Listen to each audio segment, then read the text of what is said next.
සුබ දවසක් හැමෝටම තරින්ද සුබ දවසක්. සුබ දවසක්. මේ පෞගේ දවස්වල හොඳ යෝජනාවක් රජයෙන් ක්‍රියාත්මක කරා මේ පොලිතින් සම්බන්ධව සිලිසිලි බෑග් අපි කියන්නේ නේද? සිලිසිලි බෑග් වලට මිලක් අය කරන්න ඕනේ සහ ඒක මිල ප්‍රදර්ශනය කරන්න ඕනේ කඩවල් වල.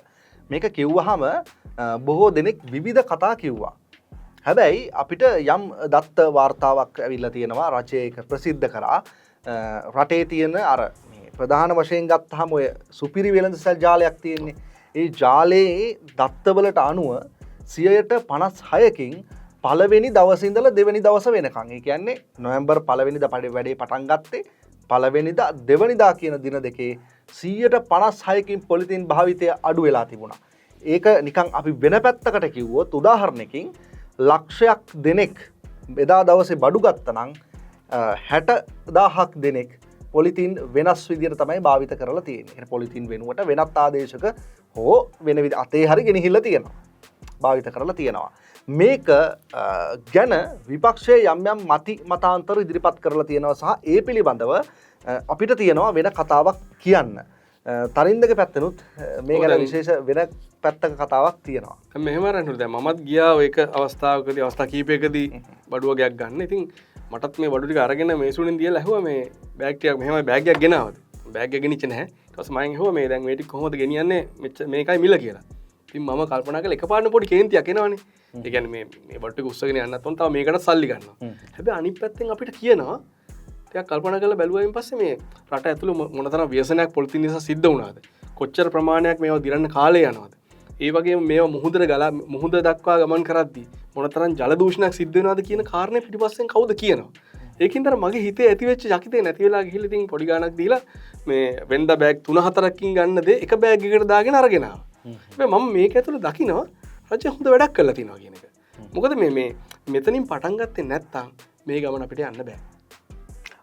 මේක ඇතුළේ මේ විපක්ෂයේ නිතර මේ විපක්ෂයේ යම් පිරිස් මට මතක විදිහට මිලින්ද රාජපක්ෂලා ඔය වරුණලා එහෙම නිතර කිව්ව දෙයක් අර ඒ කියන්නේ දැන් බෑග් එක සල්ලි වලට ගත්තම දිරන්නේ නැද්ද වගේ එකක් කිව්වා. හැබැයි රජය මේ ප්‍රතිපත්තිය ගේනකොට අපි මේ පිළිබඳව යම් විමසීමක් කරා.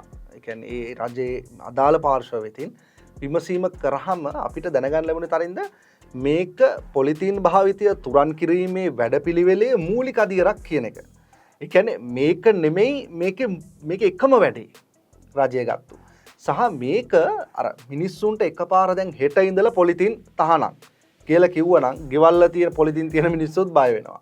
කඩේ පොලිතින් බෑග් ටික සල්ලි වලට ගෙනල්ලා තියාගෙන හිටපු මිනිස්සුත් බය වෙනවා. පොලිතින් කර්මාන්තේ නියැලෙන පිරිස බය වෙනවා. ඒ කියන්නේ ඒකත් කර්මාන්තයක්. ඒකේ නියැලෙන සහ ඒකෙන් රැකියාවෙන් යුතු පිරිස් ගොඩක් ඉන්නවා. දවසකට ටොන් ගාණක් පොලිතින් නිෂ්පාදනය වෙනවා. එතකොට ඒ වයින් ආදායමින් ජීවත් වෙන පවුල් තියෙනවා. මේ සියල්ලටම දැවැන්ත මරු පහරක් බවට පත් වෙන එක ක්ෂණයෙන් අදරා 12 සිට පොලිතින් තහනම් කිව්වොත්. හැබැයි මේ විදිහේ තීරණයකට ආවොත් ටිකෙන් ටික දැන් 156 වෙන්න පුළුවන් 160-70 වෙන්න පුළුවන්. ඒ අතරේ මිනිස්සු අලුත් ආදේශක හොයා ගන්නවා නේද? කඩදාසි බෑග් හොයා ගන්නවා. ඒ අතරේ තව ප්‍රශ්නයක් ආවා මේ තරින්ද යම් පිරිස් කියන්න ගත්තා දැන් සිලි බෑග් එකට නොදුන්නට සමහර ඒවා තියෙනවා සුපර් මාකට් එකේ බඩු ගන්නකොට ඒකට බෑග් එකක් ඕනේ. උදාහරණයකට සීනි කිලෝ 2ක් දෙන්න කිව්වම සීනි කිලෝ 2 අතට අරන් යන්න බෑ. බෑග් ටිකක් ගෙදරින් අරන් ගිහිල්ලත් බෑග් 10ක් 15ක් කරන් සුපර් මාකට් එක ඇතුළේ ඇවිදින්නත් බෑ.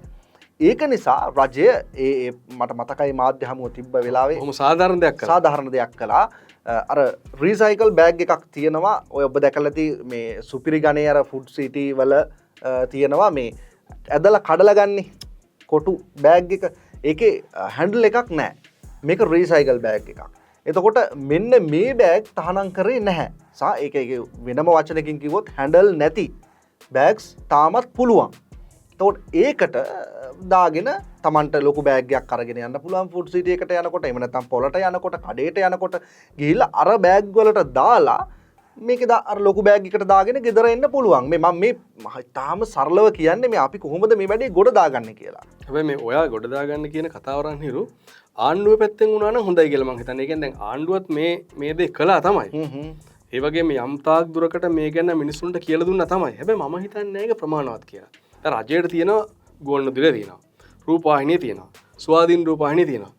අඩු ගානේ මේවා තුලින්වත් ඇයි මේක කරන්න කියන එක මීට වඩා ජනතාව අතරට යන විදිහකට ගෙනනිච්චන තව දැනුවත් කරන්න අපිත් දැන් මේ අපි කතා කරන්නේ රජයෙන් අපිට කියක් අත්දීලවත් රජය උදල්ලරගෙන්නෙවෙයි මේක කරන්නවත් කියලා නෙමෙයි නමුත් අපිට මේ වැඩේ කෙරෙන්න එපයි මේක කොහොමරි විසඳ ගන්න ඕනේ මේ පොලිතින් වලින් අපි ජීවත් වෙන පරිසරයමයි විනාශ වෙන්නේ මේක අදට නෙමෙයි අනාගත පරම්පරාවට බලපාන දෙයක් ඒ නිසා අපිටත් මේක විසඳ ගන්න ඕන නිසා තමයි අපි මේ පොඩි දේවල් ටික ඔබට කියන්නේ අපි මේ වෙලාවේ පොදු මහ ජනතාව විදියට අපි ඉන්නේ ශ්‍රී ලංකා පොදු ජන පෙරමුණේද ශ්‍රී ලංකා නිදහස් පක්ෂයේද දෙමළ සන්ධානයේද හෙළ උරුමේද කියලා නෑ පක්ෂයක් ඕනේ නෑ මේකට මම වැඩි හිටියෙක් මම පොඩි හිටියෙක් කියලා බෙදා වයස බෙදා ගන්න ඕනෙත් නෑ මම අර කුලේ මේ කුලේ කියලා කුල වලට බෙදෙන්න ඕනෙත් නෑ මේක අපේ රට මේක අපේ ශ්‍රී ලංකාව අපි ජීවත් වෙන මහ පොළොව මේක අපි රැක ගන්න අඩුම තරමේ අපි මෙන්න මේ යෝජනාව ඇතුලේ ක්‍රියාත්මක වෙන වැඩපිළිවෙලට යම් සහායක් දෙමු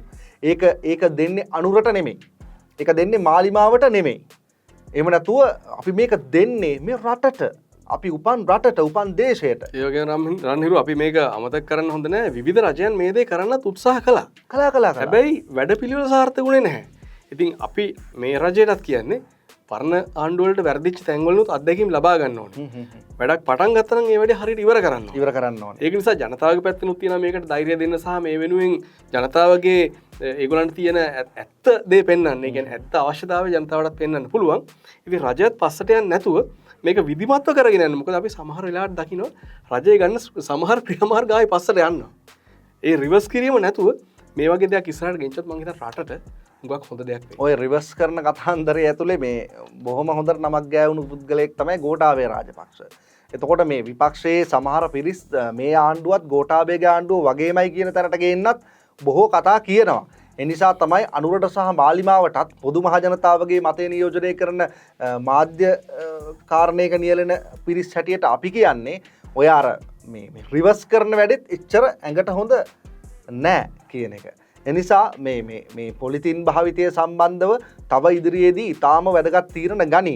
අර මේ තව කෙනෙක් කිව්වා ඇත්තටම ඒ යෝජනාව කියද්දි මමත් පුදුම වුණා. මම ඔය හැන්ඩල් බෑග් එක නැතුව අනිත් බෑග් එක දෙන්න පුළුවන් ඒක රීසයිකල් කියලා කිව්වහම ඇයි එහෙනම් හැන්ඩල් බෑග් එකත් ඒ රීසයිකල් එකෙන් හදන්න බැරි කියලා ඇහුවා. එතකොට ඒක පිළිබඳව අධ්‍යයනය කරන්න පුළුවන් නේද? එහෙම බෑග් එකත් පොදු වෙළඳ පොළට ගේන්න පුළුවන්. අපිට මතක ලන්ච් ෂීට් එක ඒක යම් රජයක් ලන්ච් ෂීට් එක රීසයිකල් ෂීට් එකක් බවට පත් කරා. ඒක පොඩ්ඩක් ගණන් අර ලන්ච් ෂීට් එක 725ට ගත්තා නම් මේක රුපියලක් වෙනවා. ගණන් තමයි. හැබැයි ඒ ගාන අර රුපියලක් වීම කියලා තැනකින් ගොනු කරනවට වඩා අපි දශක ගානක සියවස් ගානක මේ මහ පොළොව ආරක්ෂා කිරීමේ ක්‍රියාවලියක පුංචි පියවරක් විදිහට අපිට ඒක දකින්න පුළුවන්. එනිසා අර මේ කාරණේ හැමදාමත් අපි කියනවා වගේ පක්ෂ ભેදයකට ගොඩනගන්න නැතුව අනුරට සහායක් මාලිමාවට සහායක් කියනවට වඩා රටට සහායක් විදියට කියලා හිතලා තීරණය ගන්න පුළුවන් නම් හොඳයි. එහෙම නේද තරින්ද? ස්තුතියි.